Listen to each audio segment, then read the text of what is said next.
Janine Gutierrez naghahanda na sa kanyang bagong project sa Dreamscape Entertainment.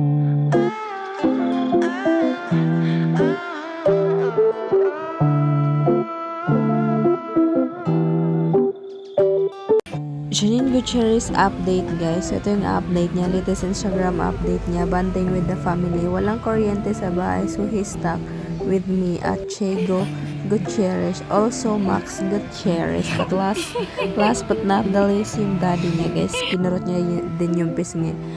And the biggest catch of all, Monchin Guts, yung daddy. Si Daddy Guts. Si Daddy Monchin Gutierrez. Oh, pak, ang kulit. Pinisil niya din yung pisngi. Then, samantala, Diego Gutierrez na naman ng Music Awards. So, ito nga yung pinost ni Diego sa kanyang Insta. As a kid, I'd always just look at the awards of my family and thought how cool it would be to have one of my own someday. Unexpected, but we got one.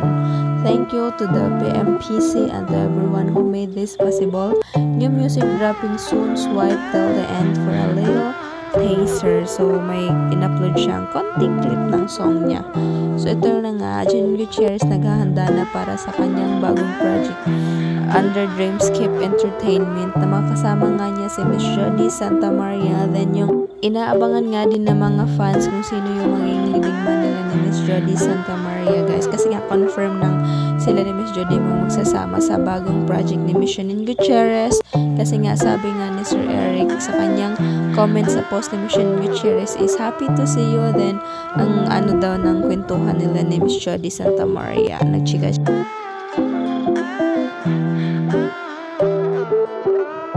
So, ito nga yung ganap niya sa ABS-CBN Entertainment tong isang araw, guys. Well, actually, nag-my day siya noon. Then, si Miss Hazel, then minay day din siya. Then, ayan nga, yung pinost ni Miss Nancy, guys. So, ayan nga yung pumunta siya ng ABS-CBN, guys, para mag-training na sa kanyang bagong project. Then, parang exciting siya, guys. Alam niyo bakit? Parang action ata. Correct me if I'm wrong.